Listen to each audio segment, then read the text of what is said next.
Welcome back to another episode of Speaking Tongues. I'm here today with Iliana. Iliana is a Guarani translator and linguistic activist, and I'm so excited to talk to you today on this episode of Speaking Tongues. Iliana, how are you? Hi, I'm doing great. Thank you for the invitation. Happy to be here. I'm happy to have you here and talk with you. And this is a first for the podcast, and we're talking about Guarani. I like to start each episode with the same question, which is, what is your first language and which languages have you learned to speak? Okay, yes. Well, I grew up speaking Guarani in Spanish. Then I learned Portuguese and English as a child. And now Norwegian because I had been living in Norway for the last 4 years. Wow. How was how was that learning Norwegian? After 4 languages under your belt, it's not that difficult. Mhm. I think it's like, yeah, I mean, I speak Norwegian, but at the same time, I can read Mhm. all the Scandinavian languages Mhm. and understand Swedish, but not Danish. Mhm. So it's like, I don't know, it's like a super skill that you Oh, developed at some point. that's I don't know. exciting. I really don't know how it works. Maybe we need a neurolinguist or something to Yeah. explain that. No, that's really cool. That's exciting. That's really exciting. So tell us about Guarani. Let's just jump right into it. Tell us about Guarani. And I've read some interesting linguistic traits of the language, but I'd love to hear from your perspective and from what you know. Like, tell us about the language, how we're forming sentences, and tell us about particular greetings and how the language is used, etc. Yeah, well, Guarani is one of the major indigenous languages of South America, especially in Paraguay, where it is an official language spoken daily across social classes and alongside Spanish. I Hmm. mean, we speak both languages. Guarani belongs to the Tupi Guarani branch of the larger Tupian family. This is from the Amazon. Hmm. And it is related to nearly 50 other languages Wow. from lowland South America. And then, linguistically speaking, we can describe Guarani as a highly expressive and agglutinative language. Oh, We have wow. agglutination, Okay. which means that we speakers can basically pack a lot of meaning into the grammar by using verbal prefixes and suffixes, particles, and pronominal reference. Hmm. So basically, Guarani is like a verb-centered language. I mean, you don't build sentences like in English, but the verb is definitely like the organizer of the sentence. Okay. So in a Guarani sentence, you will frequently hear that the verb form can tell you who is involved, what is the action like, and sometimes even the directionality or emphasis or the evidence of something, Oh, just in the verb. okay. Do you have an example of that, like direction or evidence? Like, how would we express something like that? For example, when people tell you that you at night you were snoring, yeah. So you can say, someone can tell you, or I can say for myself, "Akoronokuri," and that means I was snoring at night. I Okay. was snoring. But if I say "akororo rae," that rae suffix at the end means that people are saying that that I was snoring at night. This is not coming from me. Oh, There's evidence, and it's just because of that suffix at the end. I love that. Yes, it's the same with weather verbs, like Mm. oku, it's rain, verb, the verb rain, and you can say okurae. That means that I can see the evidence of raining, but Mm. at the time I'm there in the action, it's not raining. But if I say oku kuri, that kuri suffix means that I saw it. I mean, it was raining. Oh my God. And it's just a suffix. Yeah. I love stuff like this. Oh man, I love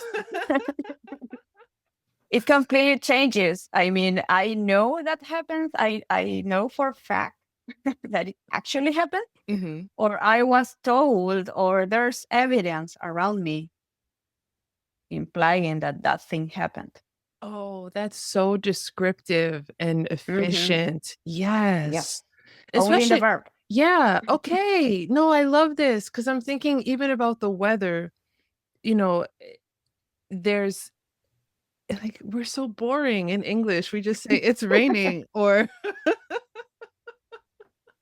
it looks like it was raining earlier, or my mom told me that it's going to rain today, or things like that. But wow, that's so efficient. And I love that.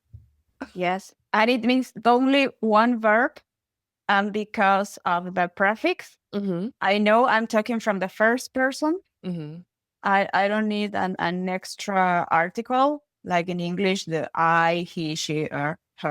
Mm-hmm. Uh, in Guarani, we don't need that. We just pack everything into the verb and that's Yeah. it.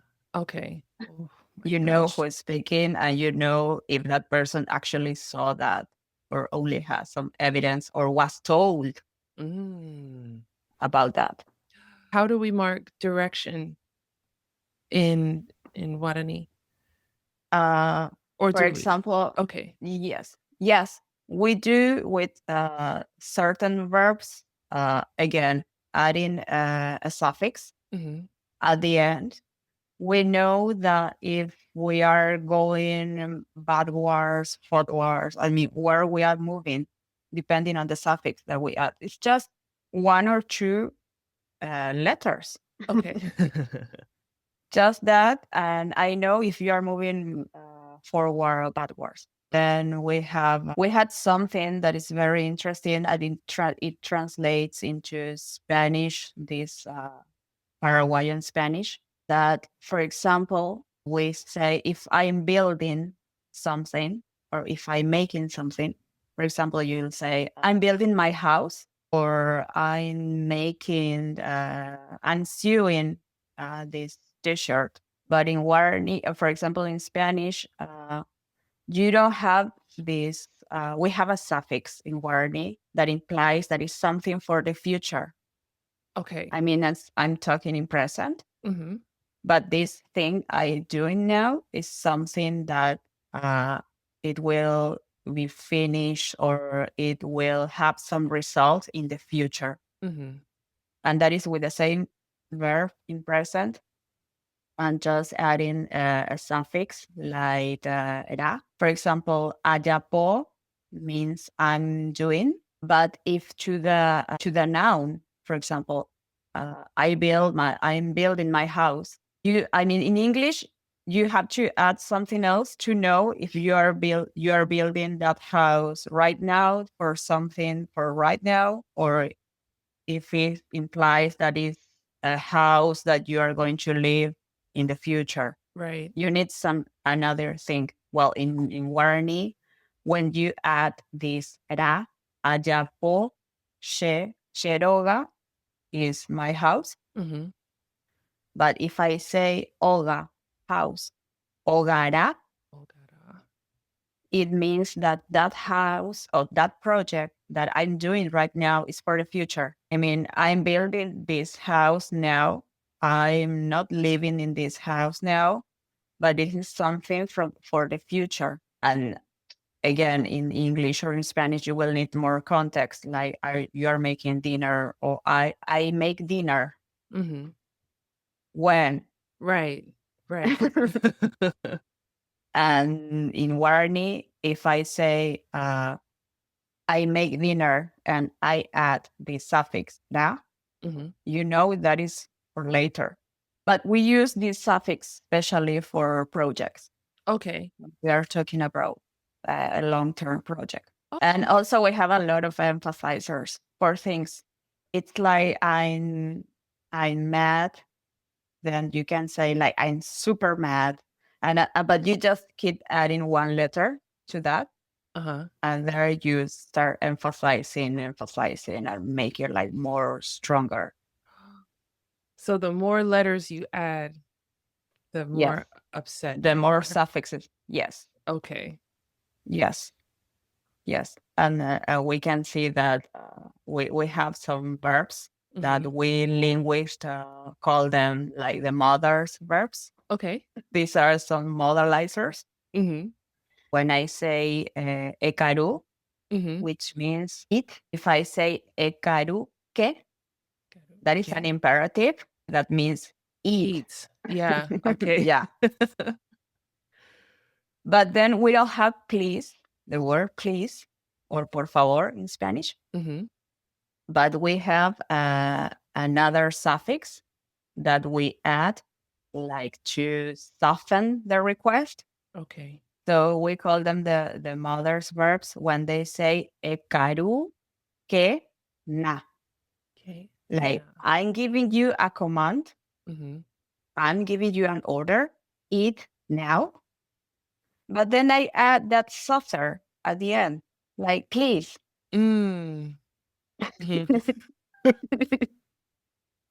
So eat now, please. Okay. And we use that a lot. That is super, super, super productive in Guarani because we use it a lot. Yeah. And it's kind of manipulation. I'm just thinking aloud. Because yes, it's very common that mothers use that, like eat, but it's not an order because it's not like ekaruke na. And that na at the end says, oh, she's asking me please to eat. Right. She said, yeah. But it's not. You have an imperative in that. She's actually not asking you as a favor. Yeah. Oh. Yeah. And we have a lot of this kind of manipulative suffixes. And then we translate that into Spanish. Yeah. That is crazier. Yeah. How does that sound in Paraguay, where we have Guarani, we have Spanish? What is communication like every day? How does it sound when you're in the streets and you're meeting with people or shopkeepers or teachers, or you're on the playground? What is that dynamic like? Well, if we think about Paraguayan Spanish is absolutely inseparable from Guarani. Okay. I mean, you can't really describe one without the other. I mean, in everyday life, most Paraguayans, they move fluidly between the two. I mean, we can move from one language to the other. And actually, that has a name, which is yo para, which literally means in Guarani mixing. Oh. And it's a way to describe this mixed speech where we have a Spanish grammar and vocabulary, and we have it's like sort of interwoven with Guarani words, particles, and ways of structuring meaning and sentences. For example, with this marker that I mentioned before, na, as in Guarani, we have ekaru, ke na. These ke and na are suffixes. Well, in Spanish, Paraguayan Spanish, you will listen a lot. Come, which is eat. Come que na. Oh, I love that. And for us, for Paraguayans, it sounds perfectly coherent. It's like we clearly understand that. Yeah. What it means. Yeah. Come que na. I would imagine being someone who, as an outsider, and listening to how this uh third language evolves, and if you're a Spanish speaker and now you're in this Paraguayan context, it's so interesting. Yeah, yeah, because you see there code switching in Mm-hmm. Paraguayan Spanish. It's like constant, Yeah. and it's not just something funny or decoration. Like, Yeah. I mean, it is showing something much deeper and bigger. Yeah. I mean, because at the same time that you have the yo para, Mm-hmm. you see that both languages in Paraguay are official, Right. Spanish and Guarani, Mm-hmm. but still Spanish is linked to the institutions or the formality, while Guarani carries this emotional, Mm-hmm. local knowledge and cultural pride Yeah, that we have. absolutely. Yeah. So that's why we cannot keep just Spanish. Mm-hmm. We all the time bring our Guarani part there. Yeah. Are there places where someone would never speak Guarani and they would prefer Spanish, or they would never speak Spanish and they would prefer Guarani? Yeah, in institutions. Okay. Yeah. Okay. I mean, we are trying. I have seen a lot of linguistic policies development there Mm-hmm. because they are trying to change that. Because you still have this thing of going into, for example, hospital, Mm-hmm. and you have all the forms in Spanish, Mm-hmm. and but then if you speak to the nurse or someone from with a lower category in the work, Mm-hmm. and you ask them in Guarani, they will perfectly talk to you in Guarani and Mm. explain everything in Guarani Okay. because the language is oral Yeah. also. Yeah. But you see that depending on the context, you have this negotiation of both languages Right. all the Okay. time. So you don't have an in a hospital situation, and the forms are in Spanish, but we have both languages being official. So, Hmm. and you're saying that Guarani is an oral language. So w- I guess that's the cause for activism, but how do we have those kind of forms to be in Guarani and not just in Spanish? Do people want W- that? Or do people want things like that? Or do they feel it's necessary? Well, the thing is that since Guarani is official in Paraguay, this is since 1992. It's Okay. not that long ago. Mm-hmm. So that means that you have most of the population, they don't read or write in Guarani. I mean, Guarani, the it went official on 1992, and from that point, it started being taught at schools, for example. So, for example, my generation, I'm from the first generation that learned how to write and read in Guarani. Mm-hmm. But that means that, yeah, younger people are used to read and write. So that's why you have like this challenge with translation, for example, in legal forms or yeah, to give it more visibility Okay. because you still have a lot of people who don't read or write Right. the language. So it's a huge generational divide also with Yes, the, you know, diffusion of information on that level. yes, yes, Okay. Do we think that that will change as these kids yes. who, okay. Yeah. Yeah, it's changing. It's Yeah. definitely changing now. Yeah. Okay. You see that. I mean, now you see warning on social media. Yeah. Yes. I see it present. So yeah, you see it's definitely changing.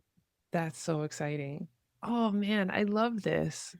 I really love this. And I think, it's what I love about this the most too is that as an outsider and somebody who I'm not speaking for myself because I like to think that I know stuff. Mhm. But I think it's so easy to look at Paraguay and say, okay, this is a country in Latin America, in South America, and they speak Spanish, and Spanish is it. But I think it's so cool to actually talk to somebody like yourself who can talk about the way that we have such a powerful indigenous language and how Mhm. it's a part of the fabric of everyday life. That I don't think that there are people who really pay attention to that or people who understand how important it is and how necessary it is to a community.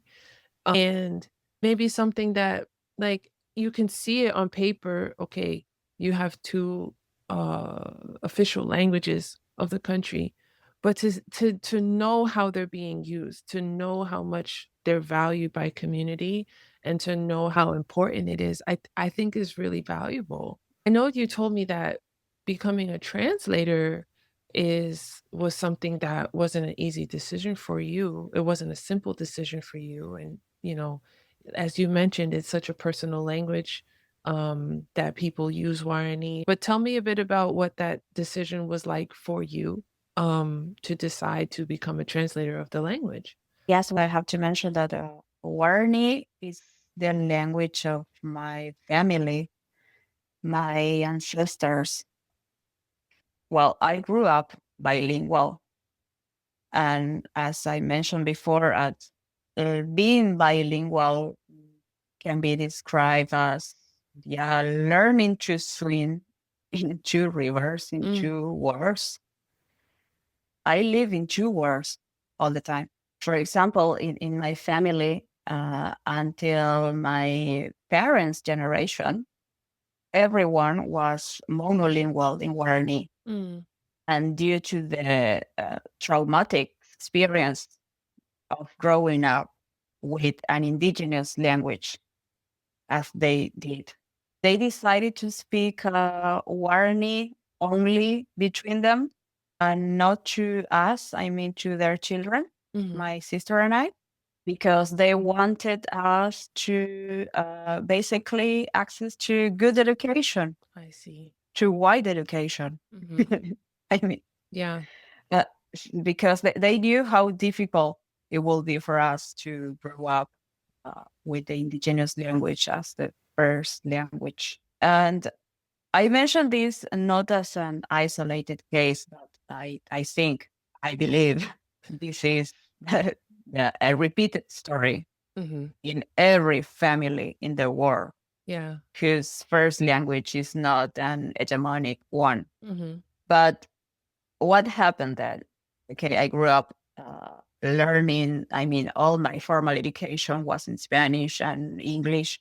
And that it was like at the end of my training as a English Spanish translator that someone one day found, a professor one day found me translated into Guarani. But you know what? At that moment, translating into Guarani was something more like an intimate, like a private act for me. So when this professor asked me, okay, you have to take on translations into Guarani, my automatic response was, no, no way I'm doing this. Hmm. No, Yeah. this is my sacred language. No Right. way I'm translating into this. But then I spent some time thinking about this idea, and I realized that I have this much needed skill. Mm. So at that point, I remember calling my grandmother and asking her for permission because I really needed to understand that translating this sacred language would be a sort of betrayal. I had like to switch that thinking and start thinking this is not a betrayal. I'm not betraying anyone, but this is rather something necessary for Yeah. me, for my ancestors, and for future generations. But it took some time. to to decide that, to start thinking that way. Can I ask what made you think betrayal? What would you think that you were betraying specifically? I guess because of all the centuries that I have in my background history Mhm. of keeping the language as something private, intimate.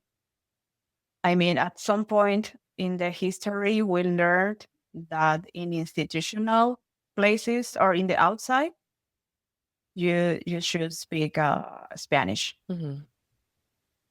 And I think that was something that I don't know how, but in a way it was transmitted to me Mhm. that we have to keep our knowledges or our ideas or philosophy private. Okay. I So understand. I think it was that feeling Mhm. I because s that was the first motion. Yeah. I feel like I know what I wanna say, but I don't wanna put words in your mouth.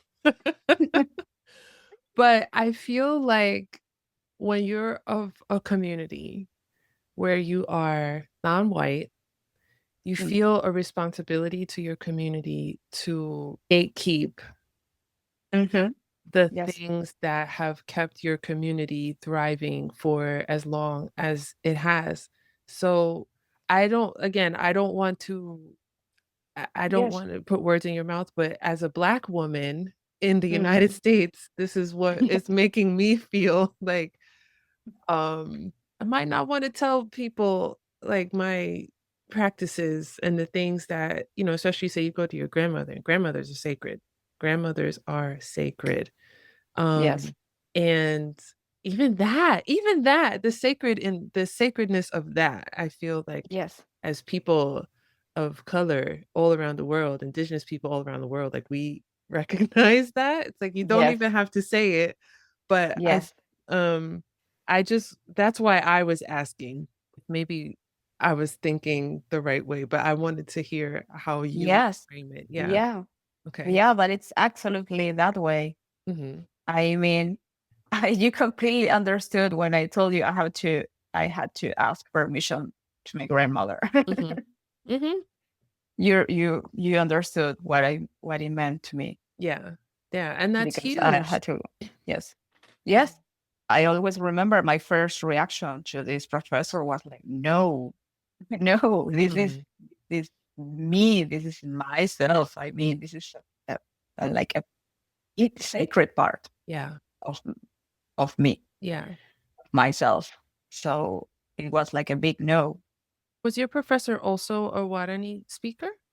no, Okay. no. Okay. But he recognized the language Mhm. because he had some neighbors that were Guarani speakers. Okay. So he more or less knew how the language sound. Mhm. So I remember him the, reading, trying to read the sentence and telling me, is that Guarani, girl? So Mm. are you a Guarani speaker? Mhm. Imagine that. Yeah. For me, it was like, oh, well, yes. Yes, I speak Guarani. I'm a Guarani person. Mhm. And for him, it was like, okay, so you have to go that way. You have to follow that path. Don't doubt about it. It's like, that's your path. Mhm. So And it when was a good advice. when you became okay with the Hmm. decision, when you decided and your grandmother shared her thoughts with you about this decision, and when you came to the decision to start translating, what was it like in the beginning for you? What was the process like, either mentally or actually in, putting the Spanish into the Guarani? What was it like? At the beginning, well, I had like it was like sort of a self-made translator paradigm because I learned. I mean, my training was completely different from what the values or the epistemologies that were implied Mhm. when translating into indigenous language. It was completely different. So, for example, when you are trained as a translator, you learn this notion of, I don't know if you have listened that before, traduttore, traditore, like translator, like a traitor. Mm, Uh, because if you don't translate everything, for example, you are a bad translator. I see. You are not good at, you are uh, again, the betrayal is in play here. Uh, yeah, so you are told that you don't have to hide anything. You have to translate everything, and that makes you a good translator. Okay. But when you go into an indigenous language, and this is not only for Guarani, but for all indigenous languages, you learn that privacy, intimacy, or there are other values that you cannot translate. You are not allowed to translate. For example, right or sacred. Yes, Uh, absolutely. Yeah. you cannot translate that. Hmm. And this is what I know. I cannot remember now the name of the philosopher who mentioned this, but this is related to the right to opacity. Okay. It is linked to that, to this idea of not everything must be translated. You have to respect other cultures Hmm. and the way or their values or what they decide to translate or not. And this is for all indigenous languages in general. Hmm. Well, that was something I had to learn, that I wasn't a bad translator for not translating everything, Hmm. that I have to respect other cultures, other knowledges, not Yeah. only one knowledges, Right. and when you are working with indigenous languages, indigenous people, you have to respect, ask for permission for certain things, for a lot of things, and respect that. Right. So it's something that even now, even to these days, I had to fight for when I'm asked why I didn't translate this word or that word. Hmm. Sometimes it is untranslatable. I mean, you cannot. There's no equivalent. Hmm. Sometimes I decide to translate it. Okay. It's a decision, or I didn't get the permission. I ask the leaders of the grandparents of a community. I asked their permission. Hmm. And if they say, no, this cannot be translated, this cannot be shared, I had to respect that. Right. Of course. What does Yeah. that look like when you don't have the permission to share something in like a text, for example? Yeah. Is it redacted or are you replacing it with something else? Or are you sharing an explanation about why this is not being directly translated? Or how does that appear in practice? It depends on the text or on the work. Okay. Sometimes I explain, sometimes I don't translate it, but I give a transcription of the word. Sometimes I omit it Okay. and I explain why. Hmm. I give the reasons why I'm omitting that part. Yeah. That's And I powerful expect, work. yes.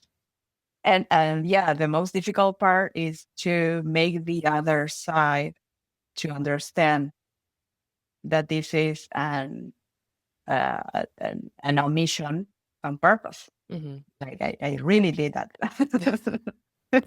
Right. And that's Yeah. and that's like you said, that's not you being a bad translator. That's you doing your job.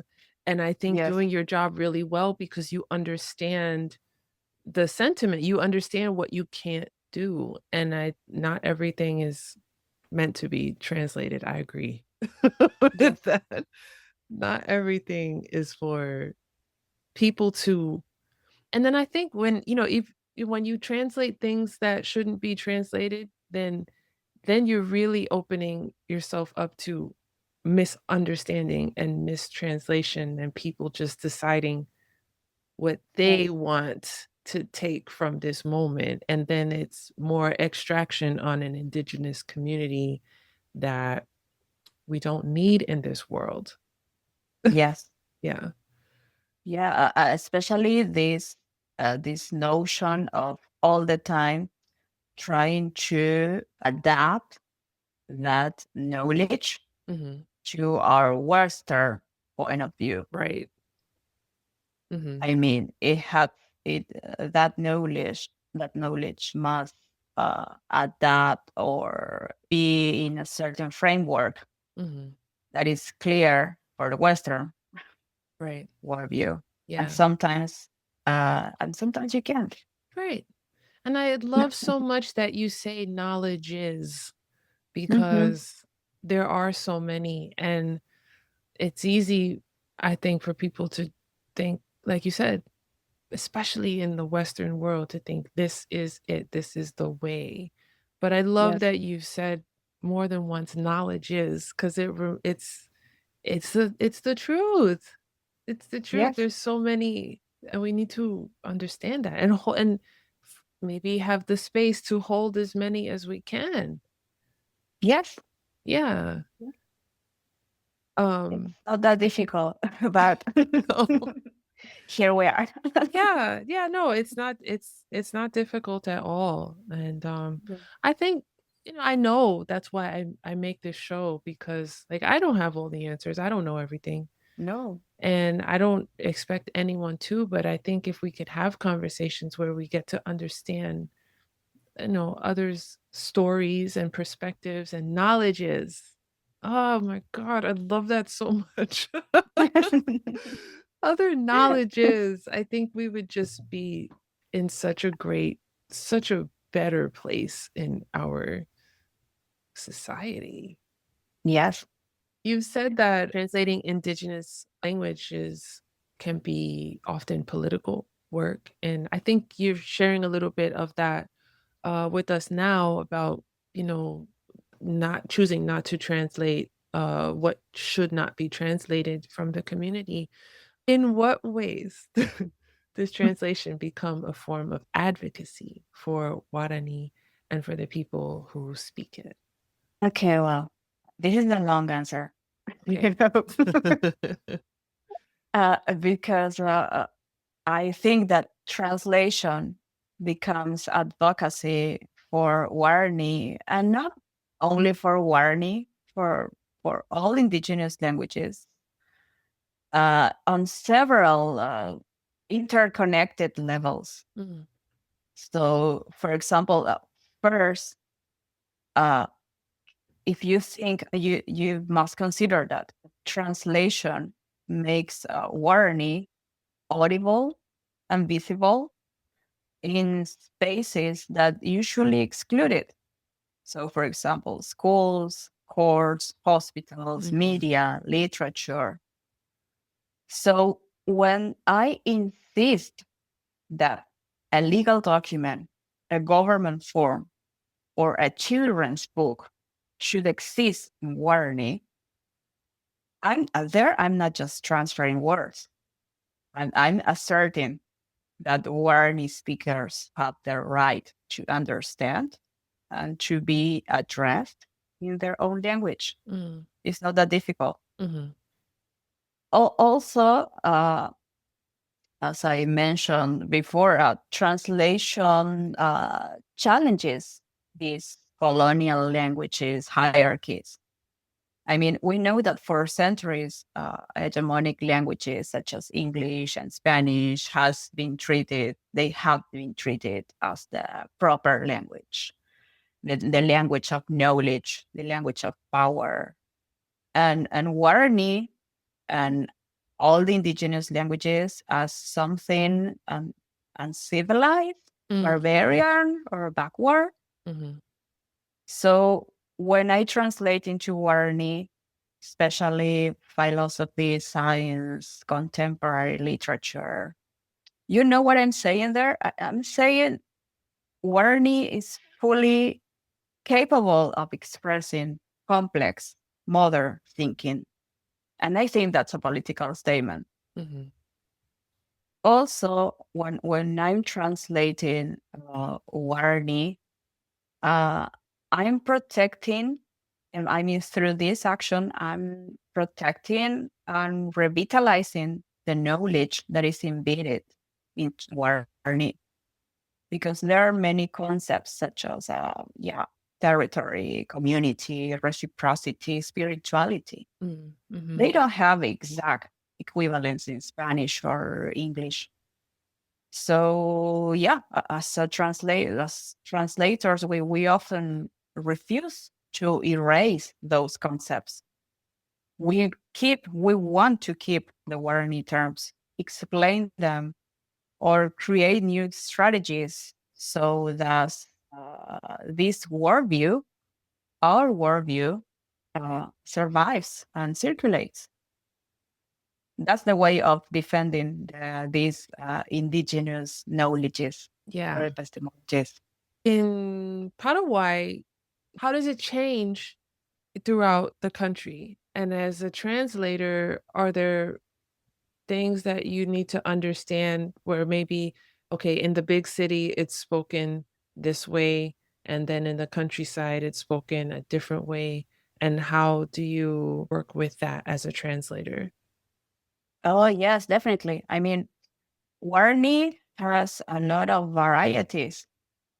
You have the Paraguayan Guarani, Mm-hmm. that is the modern Guarani Mm-hmm. that came after the Spanish colonization. Mm-hmm. But then you have the indigenous Guarani. There are several communities. They have their own variety of Guarani. Mm-hmm. That is Muda, Paita, Ñandeva, and you have them in not only in Paraguay but in Brazil, in part of Brazil, Bolivia, Argentina. And how do I work with all these communities and all these varieties? Well, collaborating. Okay. That's again. That's it takes me back to this right to opacity that I mentioned before. Mm-hmm. That, for example, for me, it's not the same translating from or into Guarani from the modern Paraguayan Guarani than when I had to translate from Bua Guarani, an indigenous variety. Mm-hmm. There, I know that I have to contact the community. I have to ask for the permission, Mm-hmm. and we always do collaborative work. Mm-hmm. We work together. Okay.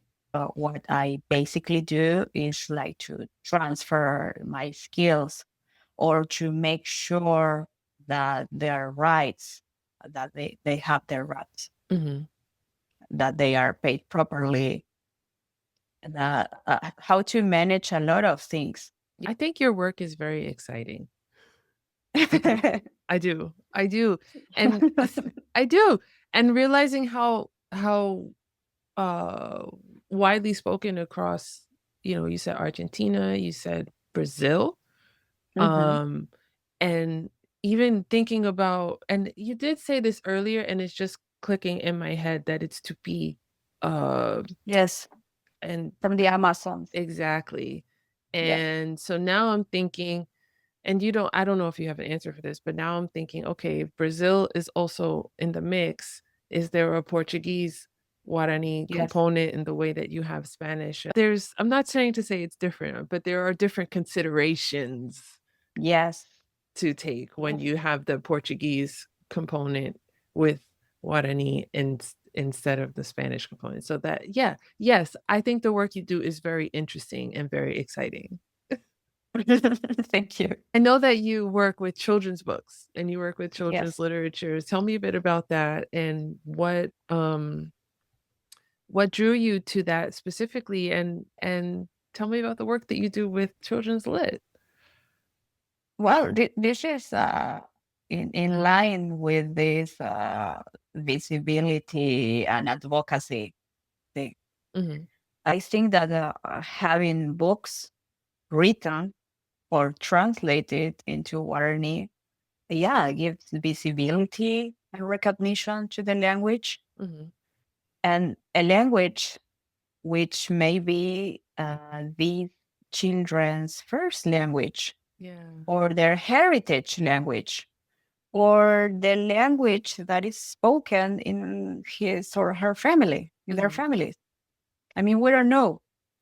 So I think that every time I decide to translate a children's book, I, I, I think I aim to help, yeah, to remove this social stigma Hmm. associated with speaking an indigenous language. Yeah. So I think it's very important for them to see uh, their language reflected in a book. Hmm. So that's the main reason. Is there an age group of children's books that you typically translate for?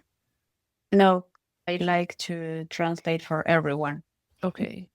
The reason why I'm asking that question is Mm. because I'm going back to what you were saying about there being a generation of people who don't read and write the Mhm. language. And then there's this newer generation, younger generation who do.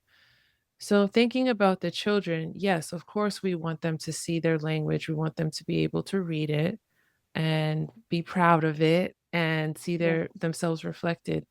And I'm wondering with children who might be, well, maybe not very small, but I don't know, let's say children around the age of maybe 10 or, Mm. younger kids who are learning how to read. If their parents don't read and write very well, Yes. and then I'm drawing a diagram of this as I'm trying to Yeah. explain it because I'm Yes. confusing myself. But I'm just wondering, kids who are very small, this probably ends up being something that both the parent and the child can read and write with, if that's the case. If the parent is one that doesn't or had not learned to read and write Yes. Guarani at that time, do you notice that that's uh, Yes. a thing? Okay. Yes. Yes. Yes. The projection of the book, start I started realizing that that's why I'm not thinking about a particular age of children, Hmm. because I see how it helps the whole family. Mm, It helps right. teachers. It helps a lot to them, Hmm. because sometimes you have teachers whose first language is Guarani, but they are in an institutionalized school where Hmm. they have to teach in Spanish. Hmm. But then they have their students are Guarani speakers as well. Right. Right. So again, you see these two worlds uh, living there in parallel, and it helps a lot to teachers to be able to have these resources in Guarani, so they have something to share there with children. Hmm. There's a point, a common point between them. Yeah. And I think that's so valuable, Right. because there you, like, for a second, you move the Spanish, the hegemonic language from its side. Hmm. So for 1 second, there's like a power encounter there. I like to be part of that. That's wonderful. Do you have a book or maybe an author that you've Mm. translated, children's author or children's book that you've translated that was particularly meaningful for you? I translate a lot of poetry. Okay. Sometimes we forget that. children can learn through poetry. Guarani works so well in poetry. I like reading in Guarani and translating Susi Delgado, Mm-hmm. Javier Viveros. They are Paraguayan writers. Mm-hmm. They write in Spanish and Guarani, sometimes only in Guarani. Well, I really enjoy reading them Yeah. and knowing uh, the the advocacy that is behind their work. Mm-hmm.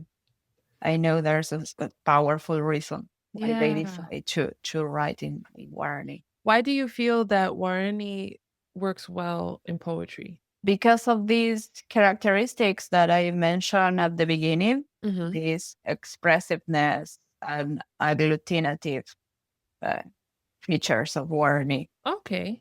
I mean, with so little, we can say so much. And also because of the musical, the rhythm of the language. It's a Mm-hmm. very musical language. Yeah.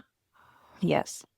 So I strongly suggest you to go to YouTube or whatever you want Mhm. and start searching for poetry read in Guarani. Yes, I will do that.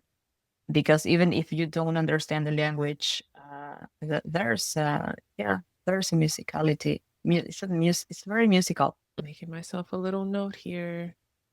Is that something that is part of performance culture in Guarani? People performing their poetry? Yes, yes. In indigenous communities, religion is a performance. I mean, Interesting. worship. Yeah, worship. When you are worshiping nature and all the gods that you believe in, there's performance, there's joy on that. It's an artistic experience. Yeah. Spirituality, Hmm. spirituality and art are the same. Yeah. Our expression is the same. From where you're living in Norway and you're Mhm. removed from Paraguay and you're in a completely different continent, has the distance that you've had, has it changed or altered the way that you connect with the language or the way that you see the language or even your profession itself? First, I have to say that I have been privileged to have lived in many countries. Norway is like my latest country now. Mhm. And through all these years, what I have learned for certain is that my language is a kind of home to me. My language is my home. That's why I have decided to to take it with me wherever I go.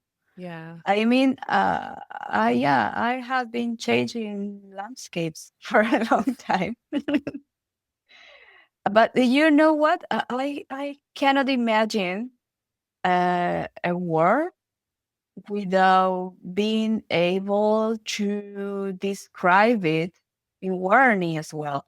Mm, I really need to describe my word or the word where I am in warning. yeah.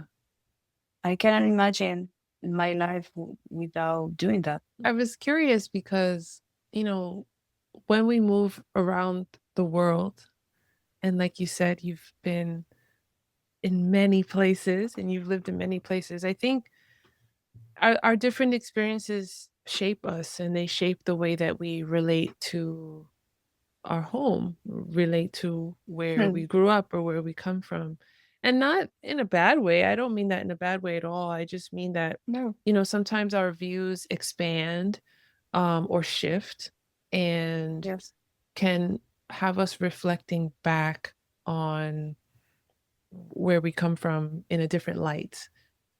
Nothing negative about that at all. But I was just wondering if any of these, your travel experiences or living abroad experiences have expanded anything in maybe the way that you see the language. but you take it with you everywhere. So, Yes, I see it every day. There are certain things in nature that I cannot avoid but explaining them in Guarani for myself. mm, mhm. Even here, where the landscape is absolutely different.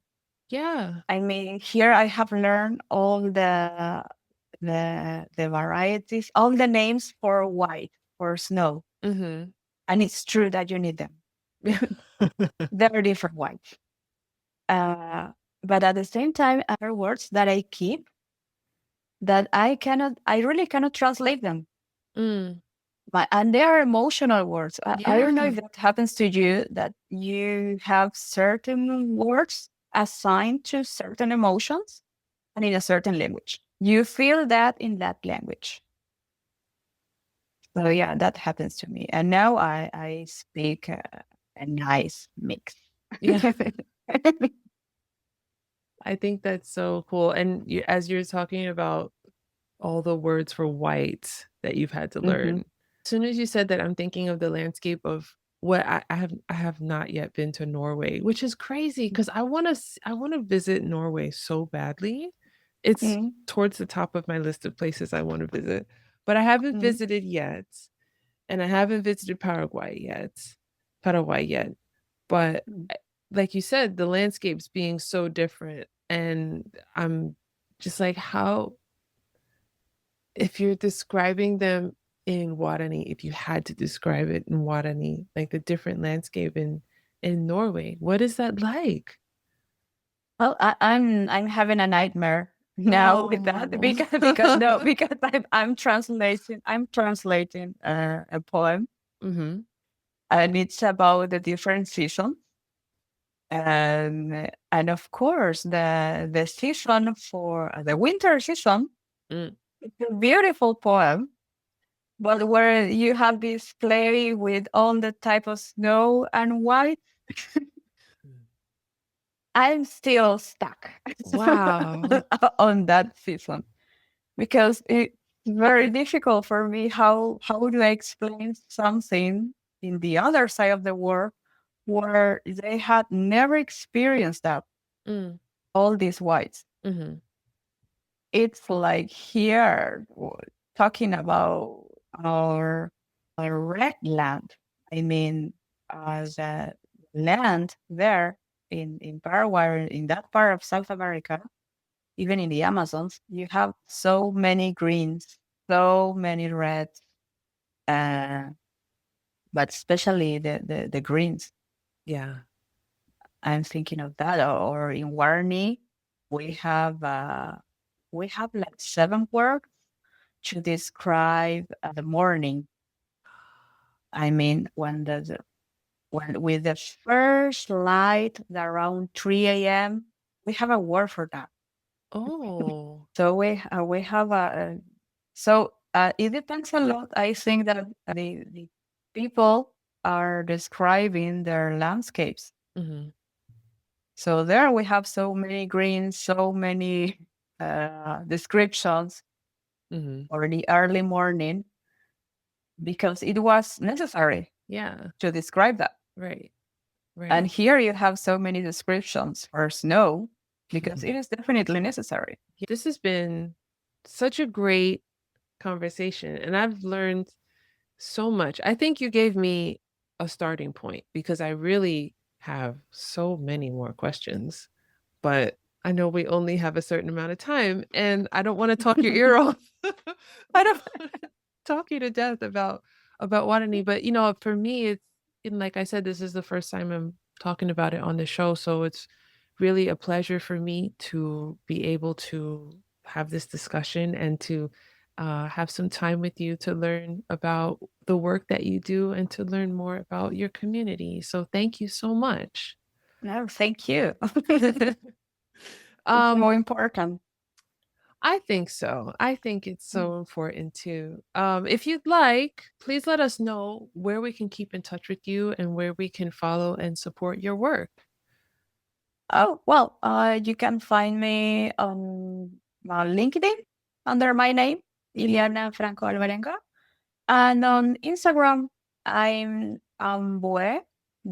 Translations. Amazing. Yeah.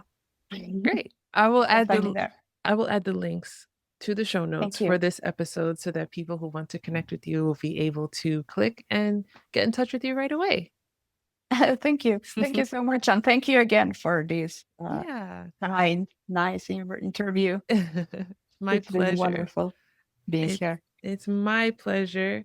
I like to end each episode with the same question just to have a little bit of fun before we say goodbye. Do you have any jokes, popular sayings, tongue twisters, cool slang words, idioms, words of wisdom, or words of advice in Guarani to share and to teach us? I love the word ñe. Mm-hmm. That is with the ñe, some with like Spanish. Ñe in Guarani means language, word, and soul. Whoa. We use the same word for those three Okay. separated concepts in Western world. Oh, For us, it's only one word. okay. Now, okay, first things first. I want to learn how to say it. And you said it's Ñe, nye e. e. There you have a glottal stop. Yeah. The glottal stop. I didn't even ask you about the Yeah. glottal stop. Oh no. See, I It's a told you. consonant. Told you I had so many more questions. Nye e. Yes. Perfect. Okay. Nye e. If you understand that, you basically understand everything about the Guarani cosmovision. Mm-hmm. I mean, in Guarani culture, the word "ñe" is a sign of human life, and at the same time, is the human life itself. Mm. So, from the Guarani perspective, a person remains alive as long as they keep their word. And they say that when the word or the language Mm-hmm. abandons you, then you are dead. Oh, okay. So that's why if you try to find about Guarani people, you won't see this architecture, these huge architectural expressions like Mayans or other cultures. Mm-hmm. But because for Guarani people, the most important thing is the ñe, Mm-hmm. the word. Yeah. Because when you express your word, you're expressing your soul. Yes. Through your word, you are offering your soul. Mm-hmm. So that's all the time. It's Okay. like, I like that. Thank you for sharing that word with us. Thank you. Well, this has been such a fun conversation, as I said. And I thank you so much again for talking with us, with me, with my audience. Before I let you go, really quickly in Guarani, let's say if you've been talking to someone for a while, but now it's Mhm. time for you to go your separate ways. What is the best way in Guarani to say goodbye? Ya yo es chata. Ya yo es chata. One more Ya, time. yo, Ya, ya, ya, yo yo, es chata. echata. Ya, Ya, yo, echata. es chata. Yeah. Okay. Ya. It means see you. Yeah. Oh, I love that. Mhm. Ya, yo, echata. Yes. Iliana. Thank you. Thank you so much, and I'll be talking to you soon. Bye. Thank you. Thank you again. Bye bye. New episodes of Speaking Tongues are available every Monday, 7 a.m. Eastern Standard Time. Don't forget to subscribe to our YouTube channel and to like and share episodes with other language lovers like yourselves.